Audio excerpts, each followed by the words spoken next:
native in office. Okay. All right, perfect. Yeah, Vaibhav screen दिख रही है मेरी?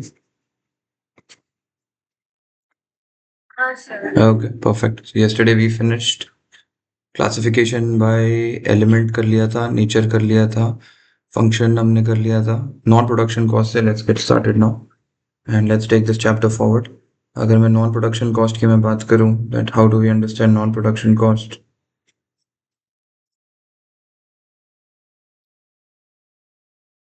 It is anything that is outside the manufacturing process. Production cost होता है that is inside the manufacturing process. So things like administration, finance, selling, distribution, inventory treatment. Okay, costs that are not part of making the product, they are directly charged to profit and loss. Okay. So any cost that is not part of making the product, any cost that is not part of costs that are not part of making the product, okay, we directly charge it to profit and loss, not to inventory.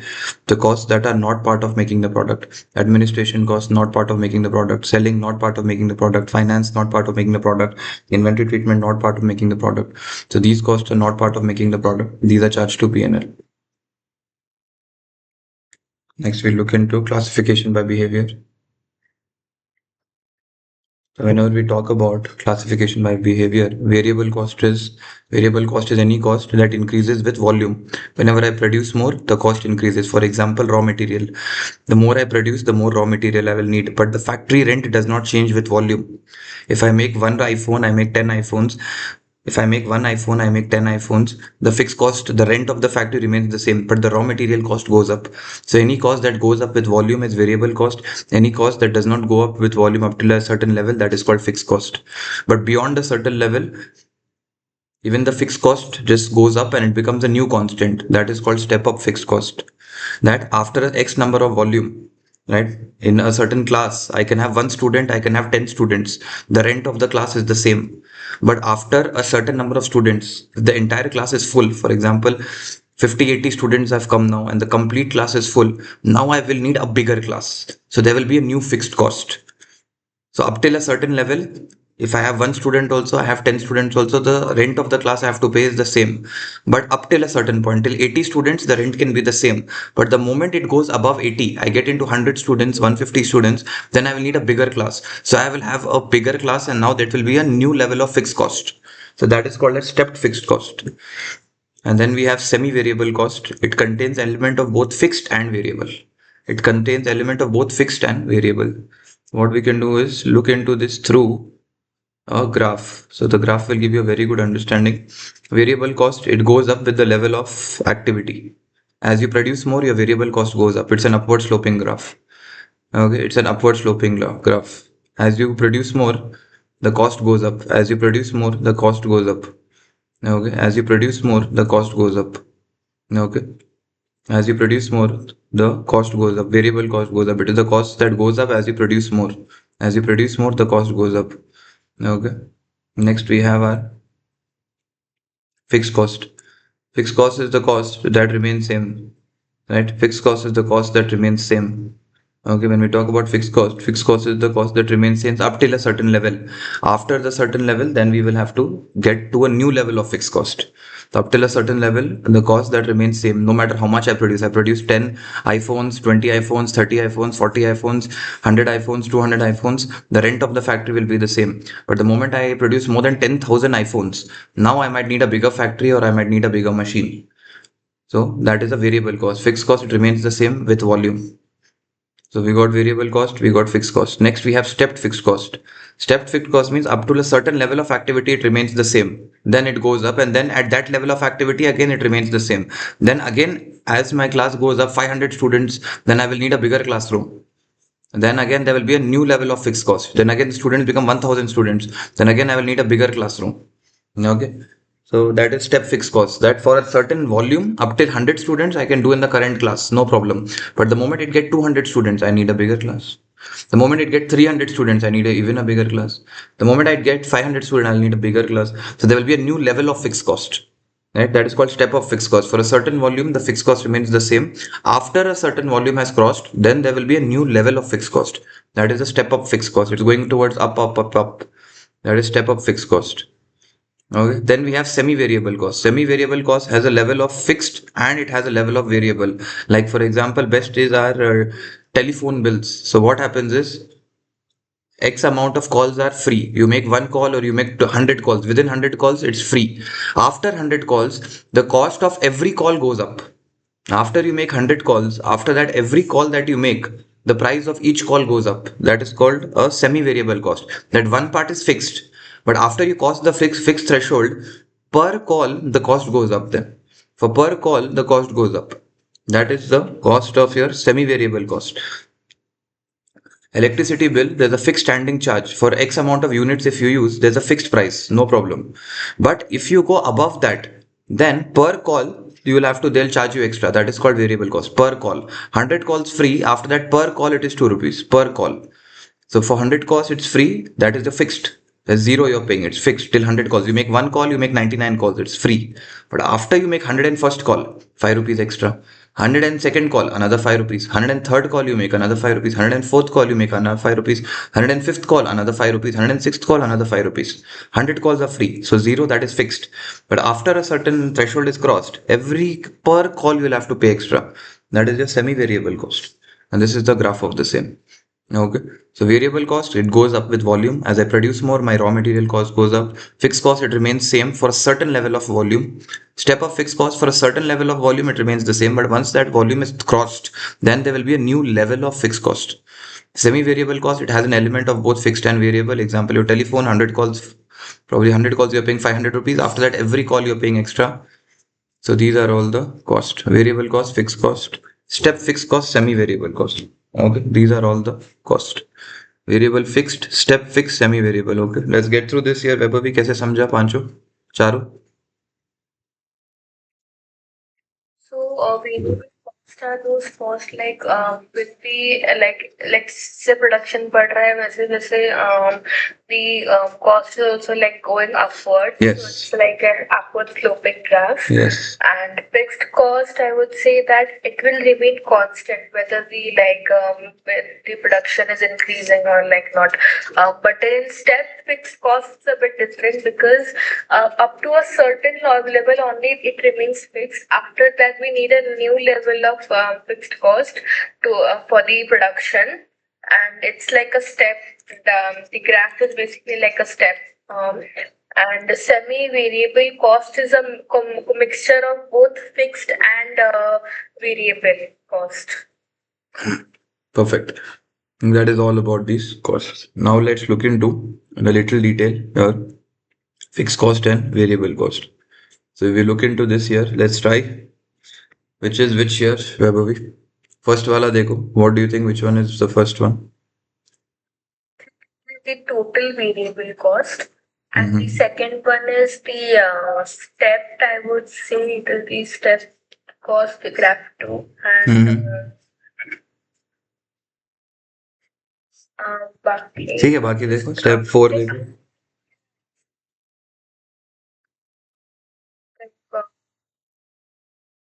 uh, हाँ, this is semi-variable. Correct. Third वाला semi variable.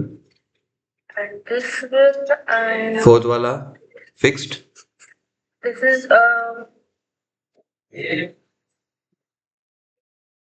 just confused because either it can be fixed cost like it can be fixed cost for the total cost, but for the variable cost per unit, I think both the diagram are same, if I recall. So I'm not sure about that. ठीक है. सो यहाँ पे अगर हम देखें how it says, and let's mark it also over here.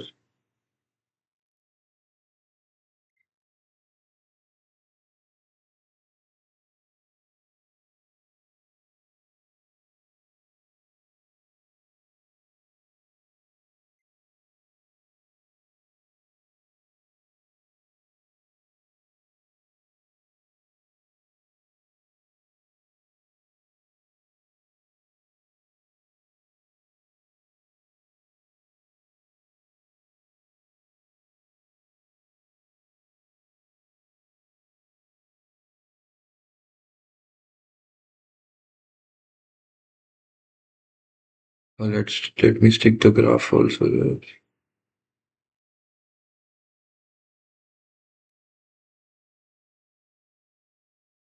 यहाँ पे सबसे पहले अगर हम देखें number one, graph number one, that is our total variable cost. So let me just take it at total variable cost.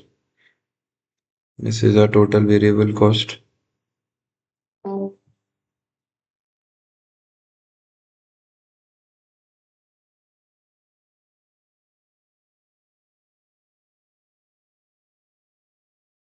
ठीक है, ये वाला अपना टोटल वेरिएबल कॉस्ट है, फर्स्ट वाला.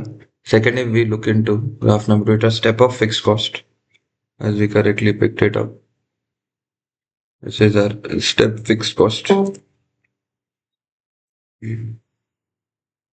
Okay, ये अपना step fixed cost है.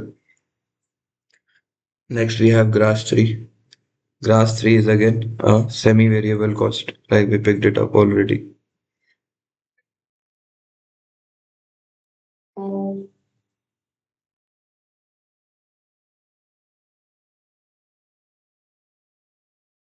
ठीक है, this is a semi variable cost, done.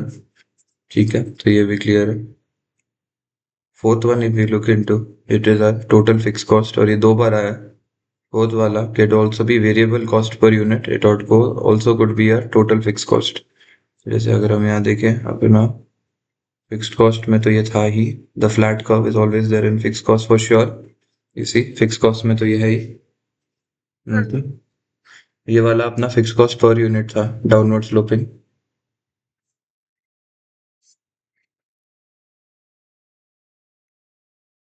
और अगर हम ये देखें कॉस्ट पर यूनिट, अगर हम ये जाएं पर यूनिट में ले आए वेरिएबल कॉस्ट, तो इट लुक्स लाइक दिस. तो वेरिएबल कॉस्ट पर यूनिट भी आ सकता है और फिक्स कॉस्ट भी आ सकता है. ठीक है, तो बस टोटली आपको क्लैरिटी रहे, दोनों में ये वाला आ सकता है. इधर पर यूनिट तो दिया हुआ नहीं है, तो मैं ये फिक्स कॉस्ट में यूज कर लेता हूँ.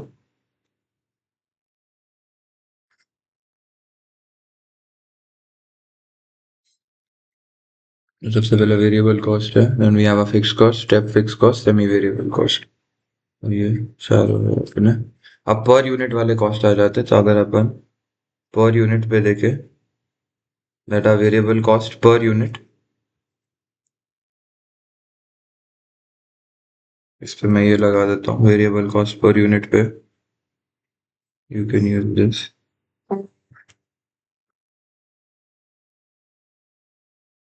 सर बट अगर लाइक ऐसा क्वेश्चन आए तो उसमें से फिर हमको फिक्स्ड कॉस्ट चूज करना है as a total cost and forget the cost per unit of variable graph. दोनों नहीं आएगा यार, एक के लिए वैसा चॉइस नहीं डालेंगे. अगर आपको सिर्फ फिक्स्ड कॉस्ट पर यूनिट दे देंगे और वेरिएबल दे देंगे, वैसे दे सकते हैं. तो इस वे में कंफ्यूज नहीं करते, तो ऐसे क्वेश्चन नहीं रहेंगे, तो डोंट वरी. बट आपको पता होना चाहिए कि पर यूनिट में भी तो कैसा आ सकता है. ठीक है, आपको अगर क्लैरिटी है तो फिर न्यू गुड टू गो. और हम लोग देखेंगे अगर एग्जाम किट में ऐसा कुछ भी मिला, तो we will go deeper into it. But right now, जहाँ तक I have seen, there's not that kind of confusion they don't create. Cost per unit. ठीक है, for fixed per cost per unit and variable cost per unit. Looks longer.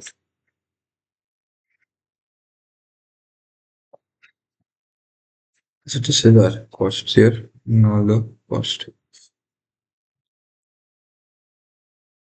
We got variable fixed. Now we look into variable. Total variable cost, we know it is upward sloping. Per unit variable cost, it goes a little flat. Examples are there. Direct material, direct labour, it goes up as you produce more. ज्यादा produce करोगे ज्यादा लगेगा. Fix cost total we know it is flat.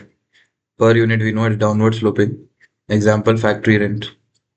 Step fix cost we know for a certain level of activity is fixed, after that will be a new fixed. Okay, warehouse rent, supervisor salary. Semi variable cost, it has fixed both a fixed component and a variable component. It starts with a fixed amount and increases with activity. So the one part is fixed, and then there's after a point there will be a certain variable element to it. Okay, so that is about this. Yes, but हाँ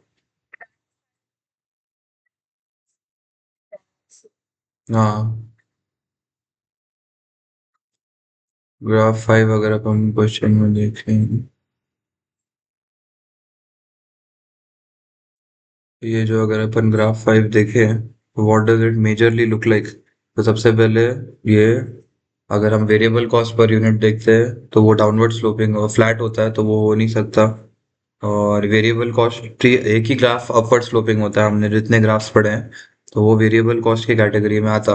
but यहाँ पे क्योंकि इस तरह से दिया हुआ है, तो this is probably a trick, ये वाला ग्राफ किसी को भी रिप्रेजेंट नहीं कर रहा है। ठीक है, ये एक एक्स्ट्रा दे दिया है just to make sense. But ये बॉर्डर लाइन वेरिएबल कॉस्ट और वेरिएबल कॉस्ट पर यूनिट जो डाउनवर्ड स्लोपिंग है उसके बीच का है कहीं का, but it does not give a clear description of what it could be. तो it could be of a variable cost, अगर क्लोजेस्ट अगर अपने गेस करना होता, तो ये जो वेरिएबल कॉस्ट है, टोटल वेरिएबल कॉस्ट घटता हुआ, तो उसका दिख रहा है ये वाला। But again they have not justified it, क्योंकि उनको क्लैरिटी रखी थी स्टूडेंट्स में, तो ये ग्राफ कुछ भी रिप्रेजेंट नहीं कर रहा। ठीक है, तो that is about this.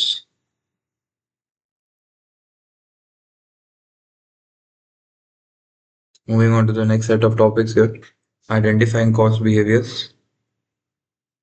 Let's look into that.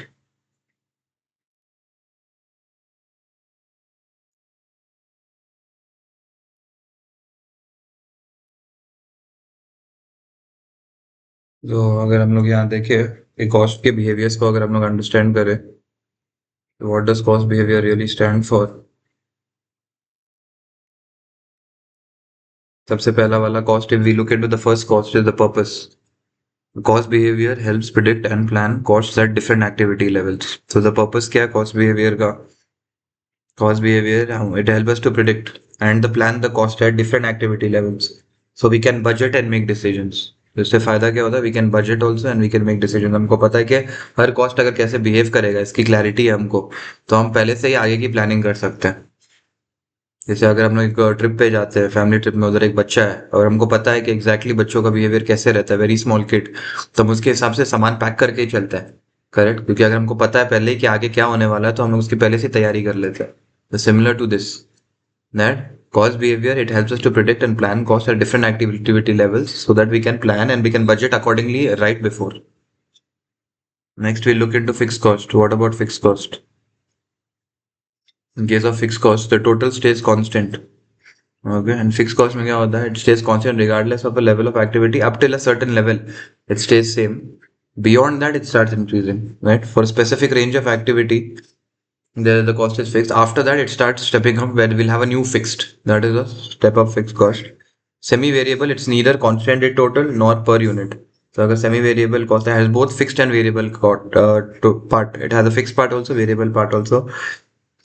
So nor its total nor its per unit is constant. Nothing about is constant. Not its total is also not constant, per unit is also not constant. Nothing is constant about it. It constantly keeps changing. Okay.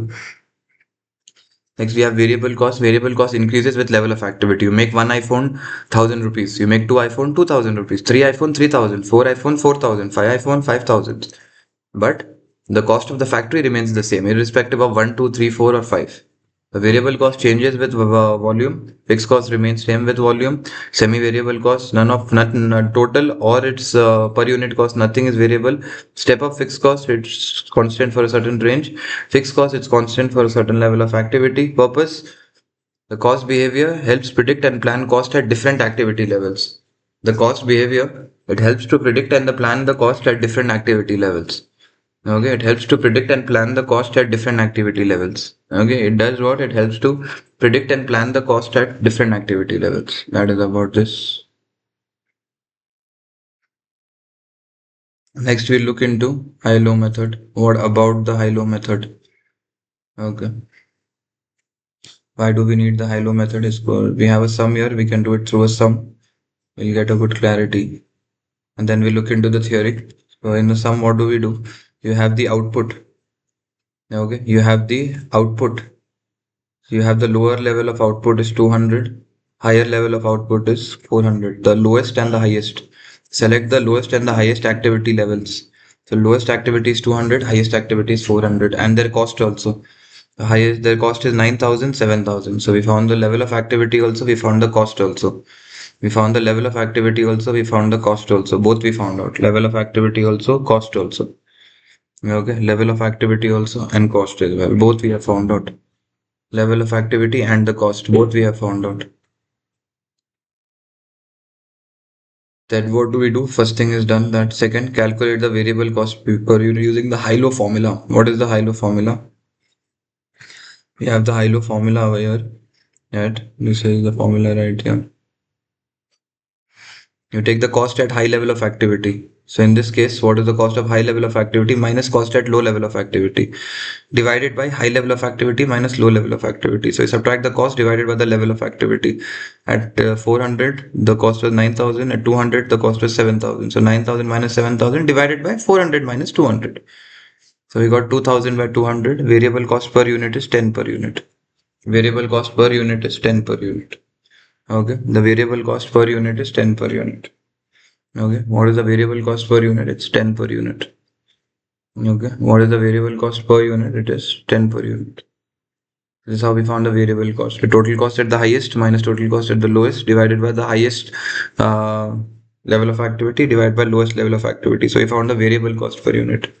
Now you have found the variable cost per unit. So we found this. Then calculate the fixed cost by substituting the higher or the lower level of activity. So what does that mean? So at 400 units, total cost is 9,000. So and per unit variable cost is 10. So for 400 units, the total variable cost would be 400.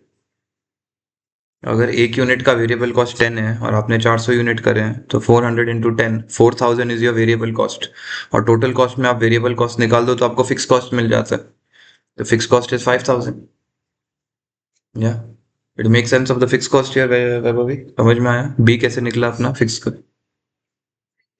Cost per unit का formula ही नहीं दिया था I think तो आप मतलब mention नहीं है मतलब टेक्स्ट बुक में मेंशन है तो वो यूज करना था कौन सा वेरिएबल कॉस्ट पर यूनिट हाँ because it was you over here it is mentioned that using the high low formula तो ये तो I guess total cost formula use नहीं करना था ना नहीं नहीं टोटल कॉस्ट फॉर्मूला से हमने फिक्स कॉस्ट निकाला okay okay okay fixed cost हाँ टोटल कॉस्ट के फॉर्मूला से हमने फिक्स कॉस्ट निकाला बी के लिए मैंने टोटल कॉस्ट यूज किया ए के लिए हमने हाई लो का यूज किया ठीक है high low नॉज where is the high low हाँ ये लो ये लो ओके ये हाँ ये जो है वो वेरिएबल कॉस्ट पर यूनिट को हम लोग हाई लो बोलते हैं नहीं इस फॉर्मूला के को हाई लो मेथड बोलते हैं इसका जो आंसर आता है उसको वेरिएबल कॉस्ट पर यूनिट बोलते हैं कि बट हाँ उसके लिए यूज किया जाता है ना बट हाँ correct use variable cost per unit के लिए किया जाता है इस फॉर्मूला को हम लोग हाई लो मेथड बोलते हैं बस this is the two bifurcation ठीक है तो ये वाला फॉर्मूला यूज करके हमने वेरिएबल कॉस्ट पर यूनिट निकाल लिया सबसे पहले और जैसे वेरिएबल निकाला फिर टोटल कॉस्ट के फॉर्मूला से फिक्स कॉस्ट निकाल लिया ठीक है हाँ 200 का 200 पे निकाल हुआ बताओ मेरे को 200 का वेरिएबल कॉस्ट कितना होता 200 यूनिट्स का 200 यूनिट्स का ना एक का 10 यूनिट है एक का 10 डॉलर टोटल कॉस्ट फॉर्मूला ना नहीं आप बस मेरे को बताओ एक का वेरिएबल एक यूनिट का वेरिएबल कॉस्ट $10 है ठीक है एक यूनिट का $10 है 200 यूनिट का कितना होगा 2000 2000 टोटल कॉस्ट कितना है गिवन इन द क्वेश्चन किस आउटपुट का 200 का ही 200 का इट इज 7000 7,000 और इसका वेरिएबल कॉस्ट पर यूनिट क्या बताया आपने $10 पर यूनिट ना हाँ और टोटल वेरिएबल कॉस्ट कितना हुआ total variable cost will B 200 का ना हाँ 200 का ही बात कर रहा हूँ हाँ 2000 2000 और 2000 टोटल वेरिएबल कॉस्ट हो गया और टोटल कॉस्ट कितना है 7,000 तो फिक्स कॉस्ट कितना हो गया फिक्स्ड कॉस्ट अभी you have to find it using this ना नहीं फिक्स कॉस्ट को आप ऐसे ही सब्ट्रैक्ट करके निकाल सकते हो ओके मतलब फिर 7000 से 2000 माइनस बस 5000 दैट्स इट ठीक है तो यहाँ पे भी लिखा है calculate the fix cost by either substituting इधर द हाईएस्ट और the lowest level of activity level तो हमने 200 पे कर दिया तो भी 5,000 आया मैंने 400 पे करा था तो भी 5,000 आ गया ठीक है, so that's how we got the fixed cost. Is it clear? Just a minute, ये 2000 था, ये टोटल वेरिएबल कॉस्ट था ना? ओके, तो if we subtract total cost minus variable cost, we get fixed cost. Correct.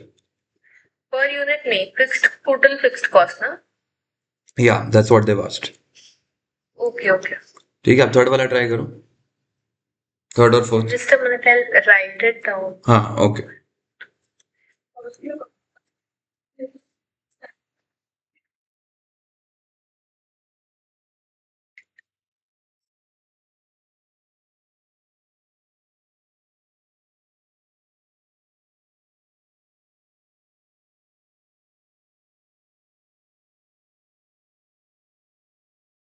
क्या बोला था sir आपने?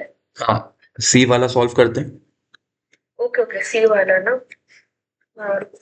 यूजिंग दिस फॉर्मूला अब ना, टोटल कॉस्ट फॉर्मूला. सी का पहले वेरिएबल कॉस्ट निकाल लो, टोटल वेरिएबल कॉस्ट सी का. ओके,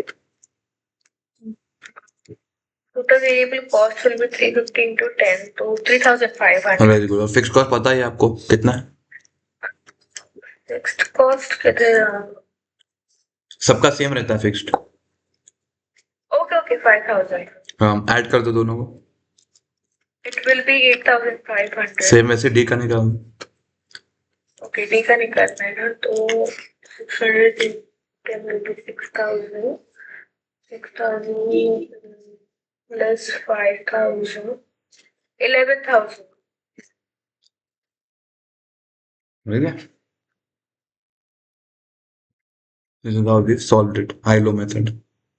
ठीक है, क्लियर है अभी high low method? That's clear sir, but फिर ये जो टोटल कॉस्ट फॉर्मूला में एक्टिविटी लेवल बोला था, फिर ये एक्टिविटी लेवल कहाँ का आया? कहाँ बोला था एक्टिविटी लेवल? हाई लो के आपके जो शीट में जो फॉर्मूला है उसमें variable cost per unit into activity level. Activity level क्या है? कौन से वाले में, जैसे एक बार बता दो मेरे को. ये टोटल कॉस्ट फॉर्मूला है ना, वो. ये वाले में. हाँ.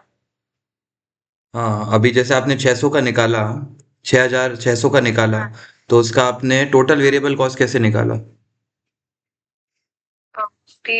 टोटल वेरिएबल कॉस्ट हमने पहले तो एक्चुअली कॉस्ट पर यूनिट, ये रहा 10. उसके आउट के साथ हाँ, multiply. Into activity level into 600 किया ना आपने, 600 इंटू 10 किया ना, ये रहा वो वैसी का है. This is 600 into 10. Activity level मतलब आउटपुट. हाँ, ओके ओके. कोई क्वेश्चन में एक्टिविटी लेवल रहेगा, कोई आउटपुट रहेगा. That is an interchangeably used term across the syllabus. ठीक है, क्लियर है?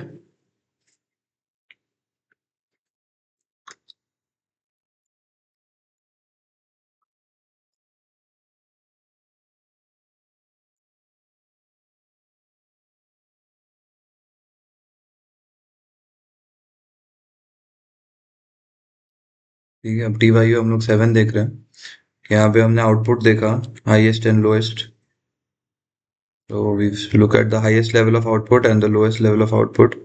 This highest was 50, lowest was 26. Highest was 50, lowest was 26.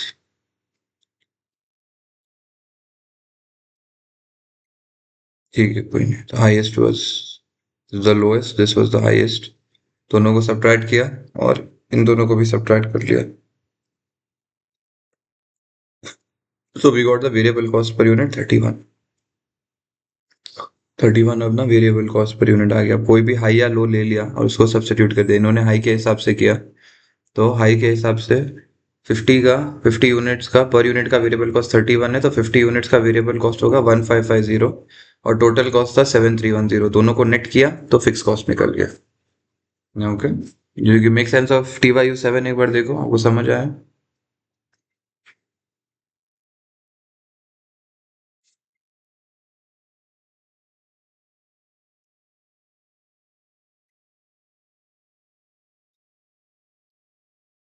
यहाँ पे भी क्लियर है? हाँ, ठीक है, कोई भी कर लो आप. हाई पे सबसे हाईएस्ट पे कर लो, लोएस्ट पे कर लो, यहाँ लिखा हुआ भी है. ईदर द हाईएस्ट और the low level of activity.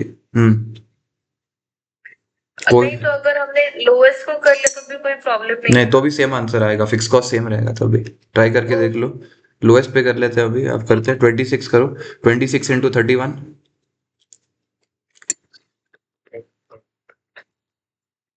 806 minus 6566 806 minus 6566 5760 तो सेम फिक्स कॉस्ट आया ना। ओके ओके यहाँ से टोटल कॉस्ट को माइनस दोनों में सेम फिक्स कॉस्ट बट आया।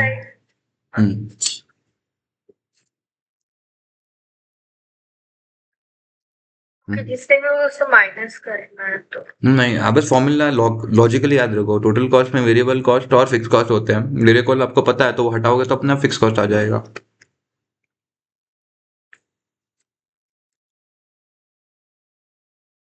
ठीक है, हाँ हाँ that is a t by u7। Moving on no.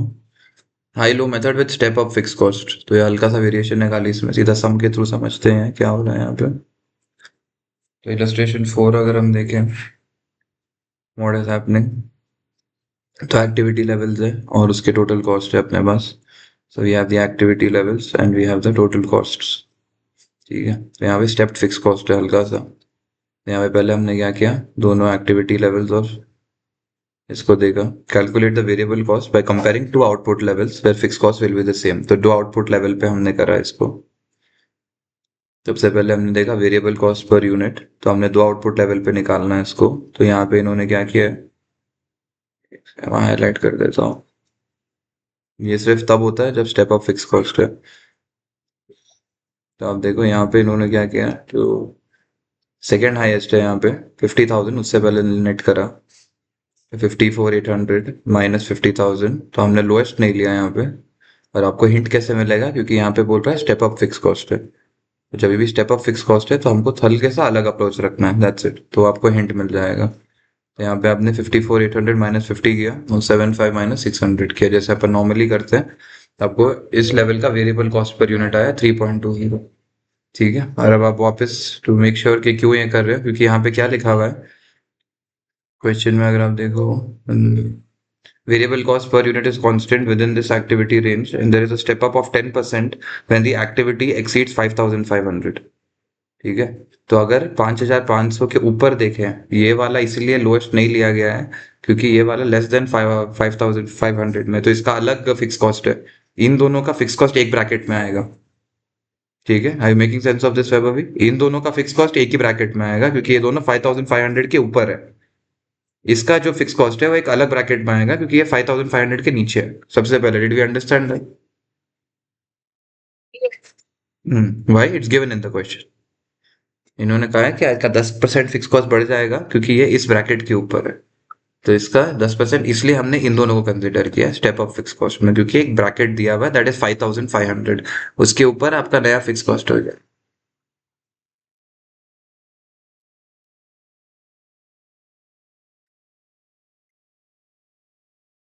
54,800 और 50,000।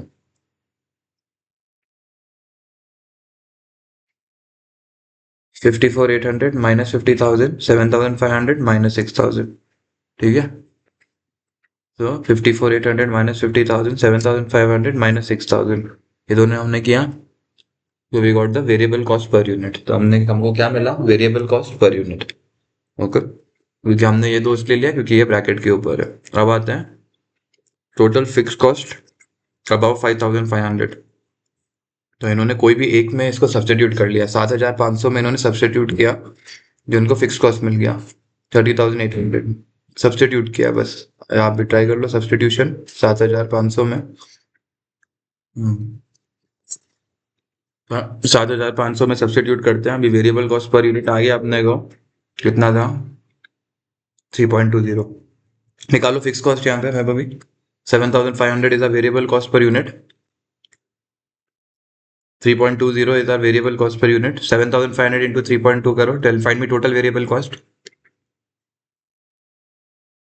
नहीं नहीं, मैं आराम से, अभी ब्रेक है ना, इसके बाद बोल तो दिया। 7,500 into 3.2 किया तो 24,000 होता है. वेरी गुड, उसको 54,800 से माइनस कर लो, फिक्स कॉस्ट निकाल लो.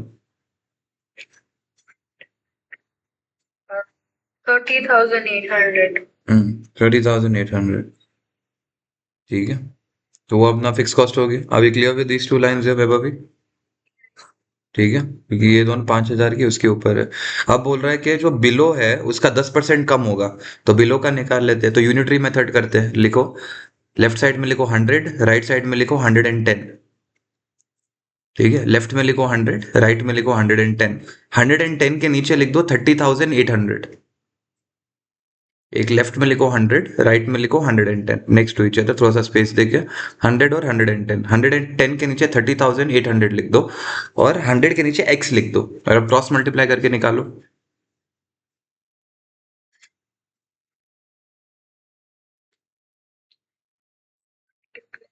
तो 110 को x से minus, excuse me.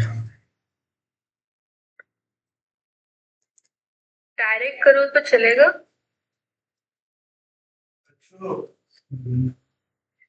Direct as in cross multiply ना? नहीं मतलब कि 810 को 30,800 से इंटू 100 कर लो तो. ठीक है, ट्राई करो. I you getting the same answer? Just check.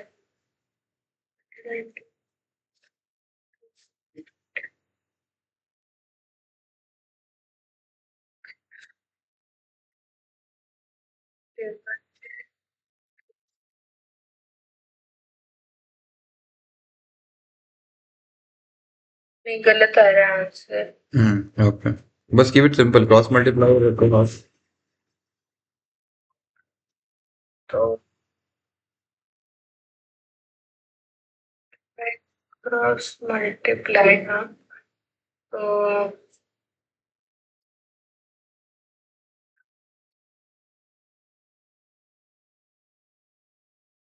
बराबर आ रहा है. It is 28,000. ओके, तो दिस इज योर ओल्ड, जो 5,500 के नीचे आते हैं उन यूनिट्स का फिक्स कॉस्ट. ठीक है, तो अब फिर what is the final question asking us? What is the total activity, total of 5,000 units? तो 5,000 यूनिट्स का टोटल क्या है, that's the question.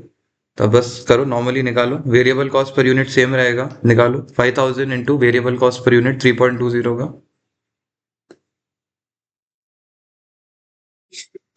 5,000 total variable cost it will be 16,000, और 16,000 प्लस 28,000 किया तो 44,000 आता है. ठीक है. हाँ. ये जब बस स्टेप अप फिक्स कॉस्ट है, तो पहले नई रेंज से निकाल लिया fix cost, total variable cost, और उसके बाद वहीं से फिक्स कॉस्ट निकाल लिया. फिर फिक्स कॉस्ट को यूनिटरी मेथड से लेस देन द रेंज के लिए फिगर आउट कर लिया, और फिर बस आंसर सॉल्व कर लिया. ठीक है, this is about this. Going on now. अब बोलते हैं कि वेरिएबल कॉस्ट पर यूनिट भी अगर बदल रहा है तो कैसे करना है. तो यहाँ हमारा changing step of fix cost हो गया. अब वेरिएबल कॉस्ट पर यूनिट पे करते हैं. इसको भी सम से ही समझते हैं, तो इट विल बी बेटर.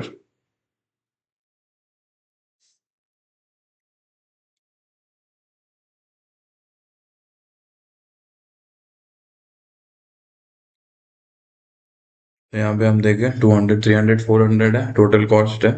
बोल रहे हैं कि for output volumes above 350 units the variable unit per unit falls by 10%. ये 350 के ऊपर वेरिएबल कॉस्ट पर यूनिट गिर जाएगा, 350 के ऊपर. ठीक है, तो जिनके ऊपर, जिनका अलग रेंज है लेस देन 350 का, उसका निकाल लिया पहले. तो उसका निकाल लिया पहले, तो ये 350 के ऊपर होगा तो 400 लेंगे नहीं, तो 200 और 300 में ही निकाल लिया हमने, तो हमको वेरिएबल कॉस्ट 10 पर यूनिट आया. ठीक है, और फिर यहीं से हमने फिक्स कॉस्ट भी निकाल लिया. कोई भी मैं सब्स्टिट्यूट कर लो, 300 में कर लो, 200 में कर लो, फिक्स कॉस्ट निकाल लिया. तो पहला स्टेप क्लियर है ये वाला, यहाँ तक किया वैभव? क्या किया हमने? ठीक है, क्योंकि इसको हमने रेंज के अंदर जो भी आ रहे थे उसके अंदर से पहले निकाल लिया, इजी वे कर लिया. एक बार ये आ गया है. अब क्वेश्चन क्या पूछ रहा है कि आप बताओ हमको, ये 450 यूनिट्स का क्या होगा. ठीक है, 450 यूनिट्स का क्या होगा, तो हमने क्या किया, 450 यूनिट्स का जो वेरिएबल कॉस्ट था, नॉर्मल वेरिएबल कॉस्ट था लिया, उसका सिर्फ 90% लिया हमने। तो हमने इसको बेसिकली 10 का अगर आप 90% लोगे तो सिर्फ 9 आएगा, तो हमने सिर्फ 9 लिया है इसमें। वेरिएबल कॉस्ट पर यूनिट 9 लिया बेसिकली यहाँ पे। वो ये रहा, फिक्स कॉस्ट सेम रहेगा। आ गया आंसर। ठीक है, दैट इज इट। क्योंकि हमने 10% कम कर दिया उसको, तो हमने उस 10 का सिर्फ 90% ही कंसिडर किया, सिर्फ 9 ही आएगा। 10 इंटू 90% कर लो, अब $9 आएगा। $9 इंटू 450 गया, क्योंकि वो 10% कम हो जाता है। ओके, क्लियर वेब अभी दिस वन। ठीक है, ये हो गया अभी।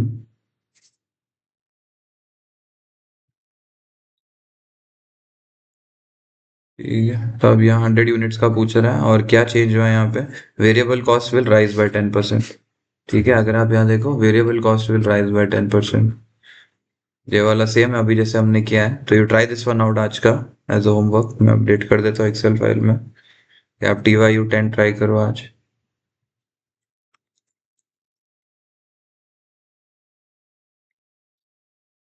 ना ये 10 भी करता है। एक सेकंड में देख लेता हूँ कौन सा है नंबर इसका। 8 है, सॉरी। TYU8 कर लेते हैं। Okay, for TYU8, it's just similar to the illustration we have done. It is similar to illustration 5. So if you get stuck, आप यहाँ से एक बार रेफरेंस ले लेना।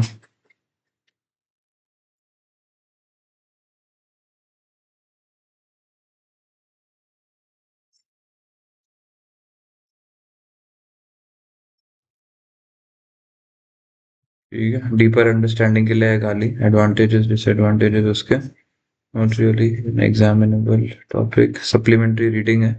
बस अपन एक बार खाली उसको ग्लांस कर लेते हैं कि क्या फायदे हैं इस मेथड्स के, और लिमिटेशंस क्या है। Main advantage is easy to understand है एंड इजी टू यूज है। ठीक है, that's the advantage, main advantage among others. Easy to understand, easy to use. Limitations है थोड़े इसके, लिमिटेशंस क्या है, it relies on historical cost data, के पास्ट डेटा पे यूज होता है। It assume this data can reliably predict future cost, और हम पास्ट से फ्यूचर कॉस्ट को निकालने की कोशिश कर रहे हैं। Not always the past doesn't equal the future, and lot of times the past doesn't equal the future. ठीक है, तो that is the problem, upon past से फ्यूचर निकालने की कोशिश करें, which might not always be true. It assume that the active liberty level are only only factor affecting costs. They're only, it assume that activity levels are only the factor that is affecting cost. तो सिर्फ activity level के basis पे हम ले रहे हैं, और भी चीजों से कॉस्ट इफेक्ट हो सकता है, पर हम उसको कंसिडर नहीं कर रहे। We are just concern that the activity is the only factor that is affecting cost. Next, it only uses two values, highest and lowest, to predict the future, and that may be distorted। या तो हम highest use कर रहे हैं या lowest use कर रहे हैं, which may or may not always be true। तो ये it's not a very concise and not a very structurally stable model। bulk discount may be available for purchasing resources in large quantities। तो अगर bulk discount है, ये एक और factor हो सकता था, तो नहीं कंसिडर हुआ है यहाँ पे। bulk discount एक और फैक्टर हो सकता था जो नहीं कंसिडर हुआ। ठीक है, bulk discount एक और फैक्टर हो सकता था जो नहीं कंसिडर हुआ। ओके, बल्क डिस्काउंट एक और फैक्टर हो सकता था जो नहीं कंसिडर हुआ, वो है बल्क डिस्काउंट। ये एक और फैक्टर है जो हो सकता था पर नहीं कंसिडर हुआ है, बल्क डिस्काउंट। हाँ। Is it used in like practical life, मतलब this method? To be honest यार, ये उतना स्टेबल नहीं रहेगा यार, ये वाला मेथड ढूंढने का। तो इसको आप स्टैंड अलोन नहीं यूज कर सकते हो, इसको भी आप as a reference point use कर सकते हो, पर इसके साथ आपको और डिफरेंट मेथड्स जो भी होते हैं वेरिएबल कॉस्ट के ढूंढने के, जो आपको आगे जाके पीएम में आप सीखोगे, तो उनके साथ आप इसको यूज कर सकते हो। तो इसको आप एक स्टैंड अलोन मेथड पे उतना कॉन्फिडेंस नहीं आ पाएगा, और सिर्फ stand alone high low method पे आप नहीं निकाल सकते हो चीज़ों को। तो आप क्या करते हो कि आप इसके साथ साथ एक आध में और मेथड्स जो होते हैं निकालने के वेरिएबल कॉस्ट, उनको भी यूज करते हो, और फिर सिमिलर रेंज में आप आंसर रखते हो ना, सिर्फ इसको स्टैंड अलोन यूज नहीं कर सकते। That is the practicality of this method, कि इसका स्टैंड अलोन पे आपको कॉन्फिडेंस नहीं आएगा, क्योंकि इसके assumptions थोड़े से वीक है। ठीक है, नेक्स्ट आते हैं अपन कॉस्ट इक्वेशंस में। तो कॉस्ट इक्वेशन में हम लोग अभी देख रहे हैं कि क्या आता है क्या नहीं आता है। तो काफी एलिमेंट्स है यहाँ पे। y is your dependent variable बोलते हैं y को, क्योंकि ये a और bx पे डिपेंडेंट है, मेनली b पे डिपेंडेंट है। y जो है वो b पे डिपेंडेंट है, b जो है वो आपका इंडिपेंडेंट वेरिएबल है, और जो y है वो आपका डिपेंडेंट वेरिएबल है। ठीक है, x is your independent variable, और जो y है आपका वो डिपेंडेंट वेरिएबल है। जो y की वैल्यू है वो x पे डिपेंडेंट है, जो y की वैल्यू है वो x पे डिपेंडेंट है, इसलिए x आपका इंडिपेंडेंट वेरिएबल है, y आपका डिपेंडेंट वेरिएबल है, इसलिए x y हम लोग हमेशा साथ में लेते हैं। x y a क्या है, अगर x जीरो होता, x if your independent value was zero, what would be the value of your dependent variable, that is a क्या है कि अगर आपकी x की वैल्यू जीरो होती तो आपका डिपेंडेंट वैल्यू, डिपेंडेंट का जो भी वैल्यू होता वो a है। ठीक है, it is your a is nothing but if your independent value, if your independent variable was zero, what would be the value of your dependent variable, वो आपका a है। और नेक्स्ट फाइनली b है। b is basically कि अगर एक unit, अगर एक यूनिट x का चेंज होता है, ठीक है, तो उससे y पे कितना फर्क पड़ेगा, तो वो आपका स्लोप है कि x के सिर्फ एक यूनिट बदलने से y पे कितना चेंज होने वाला है, तो वो आपको इससे पता चलता है बी से, कि एक्स को मैं सिर्फ एक यूनिट से बदल दूं। अगर मैं एग्जांपल चाय में चीनी दो एक चम्मच एक्स्ट्रा डाल दूं बस, तो फाइनल जो चाय का टेस्ट है वो कितना इफेक्ट हो जाएगा सिर्फ चीनी से। ठीक है, तो वाई इज लाइक चाय and it depends upon multiple variables, one of the variables is the sugar. तो अगर मैं एक स्पून शुगर के बढ़ा दूं या कम भी कर दूं, तो सिर्फ वाई पे कितना इफेक्ट पड़ेगा, तो वो हमको बी से पता चल जाता है। ठीक है, that is the way we look into this. तो अब देखते हैं यहाँ पे y है हमारा total cost, total is fix cost plus variable cost, but variable cost gets effected by volume. ठीक है, तो कितना आपका एक्टिविटी लेवल हुआ है, जैसे आप देख रहे हो एक्टिविटी लेवल, तो आपका जो total cost is affected by volume. तो x क्या है आपका इंडिपेंडेंट वेरिएबल एक्टिविटी लेवल, तो आपके एक्टिविटी लेवल पे आपका टोटल कॉस्ट डिपेंडेंट है, डिपेंडेंट वेरिएबल टोटल कॉस्ट है, और वो डिपेंडेंट है एक्टिविटी लेवल पे। और एक्टिविटी लेवल से जितनी भी एक्टिविटी लेवल होगी, उससे आपका वेरिएबल कॉस्ट ऊपर नीचे होगा, क्योंकि वेरिएबल कॉस्ट हमेशा एक्टिविटी लेवल पे। आप एक आईफोन बनाओ 1,000 रुपया लगेगा, आप 10 आईफोन बनाओ 10,000 लगेगा, आप 100 आईफोन बनाओ 1 लाख लगेगा। ठीक है, या जो भी 10,000 लगेगा। तो point is we have to understand कि ये फॉर्मूला दिया हुआ है टोटल कॉस्ट निकालने के लिए, तो total cost is equal to fix cost. A क्या है आपका फिक्स कॉस्ट है, ठीक है, ये फिक्स्ड रहेगा, इसमें कोई बदलाव की गुंजाइश नहीं है। एक्स आपका वॉल्यूम है, एक्टिविटी लेवल है, और एक्टिविटी लेवल से आपका वेरिएबल कॉस्ट ऊपर नीचे होता है, तो your total cost is equal to fix cost plus your variable cost. और वेरिएबल कॉस्ट कैसे निकलता है, activity level into variable cost per unit, हमने अभी निकाला था। अगर हमने जो अभी पिछले सम्स किए थे, अगर आप यहाँ देखो, ये जो वेरिएबल कॉस्ट है कैसे निकलता है, दो चीजें मल्टीप्लाई होती है, वेरिएबल कॉस्ट पर यूनिट और एक्टिविटी लेवल। ये वही है, variable cost unit plus activity level, plus इसमें हम फिक्स कॉस्ट ऐड कर देते हैं, fix cost plus your variable cost, आपको टोटल कॉस्ट आ जाता है। ये सेम को बस एक फॉर्मूला में यहाँ दिया हुआ है कि आपका जो टोटल कॉस्ट है it is your fix cost, जो ए है जो सेम रहेगा, fix cost up till a certain level, fix cost plus your variable cost. और वेरिएबल कॉस्ट कैसे निकलता है, दो चीजों को मल्टीप्लाई करके निकलता है वेरिएबल कॉस्ट, कि एक यूनिट का कितना, एक यूनिट का दो, कहाँ है वेरिएबल कॉस्ट, यहाँ पे अगर एक यूनिट का 31 है, 50 यूनिट का कितना होगा, तो ये दोनों चीज मल्टीप्लाई करके आता है वेरिएबल कॉस्ट। तो बी एक्स आपको वेरिएबल कॉस्ट दे देगा, ए आपका फिक्स कॉस्ट है, and Y is a mixture of this two. हो गया, हाँ, Cost. Yes, X is the, हाँ, X is the, X is your activity level, Y is your total cost. So जो total cost है वो dependent है इन दोनों चीजों पे। ठीक है, तो ये एक मॉडल है, तो मॉडल में इसको इंडिपेंडेंट, डिपेंडेंट, इंटरसेप्ट और स्लोप बोलते हैं।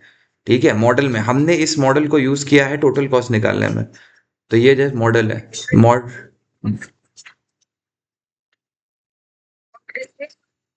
एक सेकंड मैं बता देता हूँ। Hello. Hello. Yeah, Mamta, tell me. Yeah. Okay, next अभी अगर हम लोग देखें यहाँ पे, तो ये जो मॉडल है, ये मॉडल के जो एलिमेंट्स है उसको ये बोला जाता है। जैसे अगर मैं आपको बोलूँ एक्टर, एक्ट्रेस, विलन, ठीक है, एक्टर, एक्ट्रेस और विलन, यही मैं आपको अलग अलग मूवीज के नाम बोलूँ तो कैरेक्टर्स बदल जाएंगे, पर एक्टर एक्ट्रेस और विलेन फंडामेंटली क्या होता है वो एक अलग चीज है, पर हर मूवी में ये लोग अलग होंगे। अगर मैं आपको वही बोलूँ कि ये अगर कोई थ्री इडियट्स लूँ तो उसमें एक्टर एक्टर विलेन शायद कोई और होगा। मैं आपको कोई और मूवी बोलूँ, एक विलेन बोलूँ तो उसमें एक्टर एक्टर और विलेन कोई और होगा। मैं आपको गजनी बोलूँ तो उसमें एक्टर एक्टर विलेन कोई और होगा। But actor actor villain fundamentally क्या होते हैं वो हमको पता है, और वो बदलते रहते हैं कई हर मूवी में हम जब डालें उसको। तो यहाँ पे actor actor villain is dependent variable, independent variable, gradient और वाई इंटरसेप्ट, ये इनका फंडामेंटल नाम है। अब इसको आप जहां भी यूज कर लो, आप इसको कॉस्ट इक्वेशन में यूज कर लो तो ये total cost, fix cost, variable cost का रूप ले लेंगे। आप कहीं और इसको कोई और मार्केटिंग में यूज कर लो तो ये कुछ और बन जाएगा। तो मैं यहाँ बोल सकता हूँ कि social media engagement Y is equal to a raw content, like innovative content plus hooks। ठीक है, social media engagement is equal to innovative content plus hook into boost. कि आपका हुक और बूस्ट कितना था, प्लस हमने कितना इनोवेटिव कंटेंट बनाया, उससे एंगेजमेंट मिल जाएगा। तो ये जो एक फंडामेंटल मॉडल है इसको आप कहीं भी डुबा सकते हो। ये आइस है, इसको आप जो भी फ्लेवर में डुबाओगे ये उस रंग का बन जाएगा। बट जो फंडामेंटल मॉडल है जैसे एक्टर एक्ट्रेस और विलन, ये अगर ये एक फंडामेंटल मॉडल है, अब इसमें हर मूवी में अलग अलग हो जाएंगे। तो ये जो फंडामेंटल मॉडल है that is Y is equal to A plus B X, ये एक फंडामेंटल मॉडल है। डिपेंडेंट इंडिपेंडेंट वाई इंटरसेप्ट, ये इसका फंडामेंटल है। अब इसको अगर आप कॉस्ट में यूज करोगे तो ये total cost, variable cost, fix cost और एक्टिविटी लेवल का रूप ले लेगा। यही मैं इसको अगर सोशल मीडिया के ग्रोथ में यूज करने को देखूँ तो कुछ और हो जाएगा। इसको मैं अगर ACCA के पास रेट में, पास rate is equal to a question practice plus concept clarity into revision, जिसको मैं कहीं भी यूज कर सकता हूँ। जो मॉडल है उसमें हम डिपेंडेंट इंडिपेंडेंट वाइट इंटरसेप्ट और ग्रेडियंट बोलते हैं। इसको हम जहां भी डुबाएंगे वो उसका रूप ले लेगा। ठीक है, जो मैं रेड में लिखा हूँ वो फंडामेंटल मॉडल है। हम इसको कॉस्ट में यूज कर रहे हैं तो हम लोग ये सारे कैरेक्टर्स ले रहे हैं इसको। Success in cricket is equal to net practice plus match practice into IPL performance, that's it. तो आप कोई भी जगह इसको डाल सकते हो। तो वो उसका जो फंडामेंटल रूप है उसमें हम डिपेंडेंट इंडिपेंडेंट वाई इंटरसेप्ट और स्लोप बोलते हैं। पर क्योंकि हमने यहाँ यूज किया तो हम लोग इसको total cost, variable cost, fix cost और एक्टिविटी लेवल बोल रहे हैं। तो ये एक मॉडल है जिसको हम कहीं भी यूज किया जा सकता है। तो जो मॉडल के ये जो बेसिक फैक्टर्स है उसको डिपेंडेंट इंडिपेंडेंट वाई इंटरसेप्ट और स्लोप बोलते हैं। क्योंकि हम इसको कॉस्ट इक्वेशन में यूज कर रहे हैं तो इसके मूवीज के जो कैरेक्टर्स है वो अलग हो जाएंगे। Total cost, fix cost, variable cost और एक्टिविटी लेवल हो जाएगा। इसको मैं सोशल एंगेजमेंट में यूज करूं तब फिर कुछ और हो जाएगा। क्रिकेट टीम में यूज करूं, success of an IPL team कैसे बनता है उसमें बदल जाएगा। ठीक है, but at the end of the day ये हमको याद रखना है कि ये एक मॉडल है। तो जो मॉडल के जो कैरेक्टर्स के नाम है उसको ये सब बोला जाता है जो रेड में लिखा हूं। पर इसको हम कॉस्ट में यूज कर रहे हैं तो ये सब आ जाएगा। You get the idea here Vaibhavi? Yes, I got it, but फिर ये hmm. High low method and cost equations ये दोनों ही फ्यूचर कॉस्ट को एस्टिमेट करने के लिए ही यूज किए जाते हैं, right? High low method mainly आपको वेरिएबल कॉस्ट यूनिट निकाल के देता है। कॉस्ट की इक्वेशन आपको टोटल कॉस्ट निकाल के देता है। ओके, तो ये कॉस्ट इक्वेशन टोटल कॉस्ट निकाल के देता है। हम्म। तो लेकिन बोथ मतलब ये ना फ्यूचर के लिए। हाँ, जेनरिक सेंस में फ्यूचर बोल लो, डिटेल्ड सेंस में एक वेरिएबल निकालता है, एक टोटल निकालता है। बट ठीक है, जेनरिक वे में तो फ्यूचर कॉस्ट ही निकाल रहे दोनों। ओके, तो high-low method variable cost per unit निकालता है। हाँ, और ये टोटल कॉस्ट निकालता है। ठीक है, लेकिन दोनों फ्यूचर के लिए ही जाता है। Using both uses historical cost data, right? Both uses historical. ये वाले में you can use your estimates also. यहाँ पे आप एस्टिमेट्स भी डाल सकते हो, इसमें जरूरी नहीं कि आप पास्ट का ही देख रहे हो। आप इससे एस्टिमेट निकाल के भी कर सकते हो। तो this not necessarily uses historical cost, तो वो जनरलाइजेशन इधर नहीं अप्लाई होगा। लेकिन हाइलो में high-low it does, yes. High-low historical and cost equation में बोथ है। हाँ, फ्यूचर कॉस्ट आप हिस्टोरिकल डेटा यूज कर सकते हो टू स्टार्ट ऑफ, बट अगर आप इसको आपको एस्टिमेट भी करना है आगे जाके तो आप इसमें एस्टिमेटेड नंबर भी डाल सकते हो। कुछ भी अगर मैं इतना बढ़ा दूं तो ये कितना हो जाएगा। ठीक है, अगर मैं अपना एग्जाम की ट्रिपल कर दूं तो मेरा पास रेट कितना हो सकता है। ठीक है, सो करेंटली इसमें आप अपना हिस्टोरिकल कॉस्ट भी यूज कर सकते हो और इसमें आप एस्टिमेटेड नंबर्स भी यूज कर सकते हो।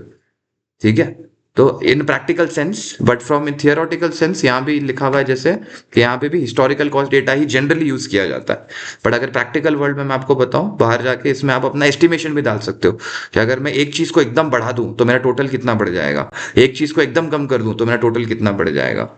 ठीक है, तो in practical world out there तो इसमें हम लोग क्या करते हैं कि हम लोग इसमें एस्टिमेटेड नंबर्स भी डालते हैं, पर in from the theoretical point of view यहाँ पे इसमें भी हिस्टोरिकल कॉस्ट ही यूज हो रहा है। ठीक है, पर दोनों में आपको क्लैरिटी से बता रहा हूँ ताकि आपको दोनों का एक क्लियर आइडिया रहे। ठीक है, तो दोनों में आप हिस्टोरिकल कॉस्ट लिख सकते हो, नो प्रॉब्लम। ठीक है, बस आई एम जस्ट वांट उस टू एग्जाम में हमको ये मेंशन नहीं करना है। नहीं, ये मेंशन नहीं करना है, ये बस मैं आपके नॉलेज के लिए दे रहा हूँ ताकि आपको एक ओवरऑल नॉलेज रहे चीजों का। ठीक है, तो दोनों हिस्टोरिकल कॉस्ट है, बस एक और दोनों फ्यूचर कॉस्ट निकालने में काम आते हैं, एक वेरिएबल कॉस्ट, एक टोटल कॉस्ट।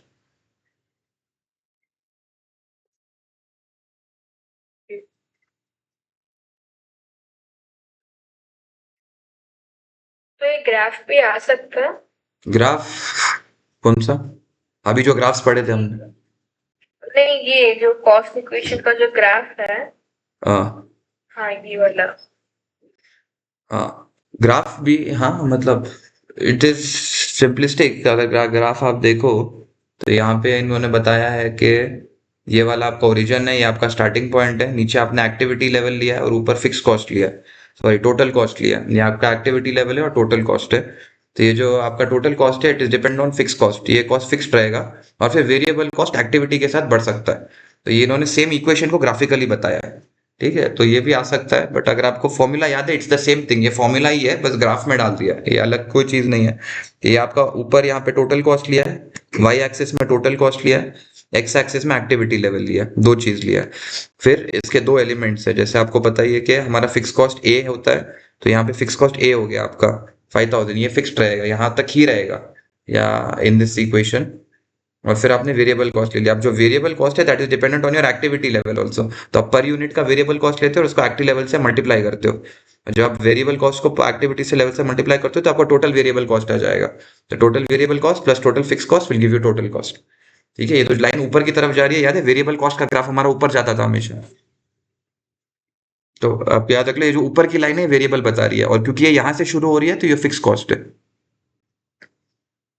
ओके, तो ये सेम ही है, फॉर्मूला ही है, पर आ सकता है। ठीक है, बट अगर आप इसको फॉर्मूला की परस्पेक्टिव देखो, ये फॉर्मूला ही है, जो फॉर्मूला होता है अपना वही है।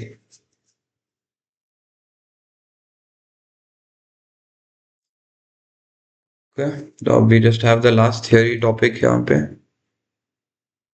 और ये चैप्टर भी हो गया, अपन एग्जाम किट देख के खत्म कर देंगे इसको कल। स्टार्ट द थर्ड चैप्टर, ये दोनों सब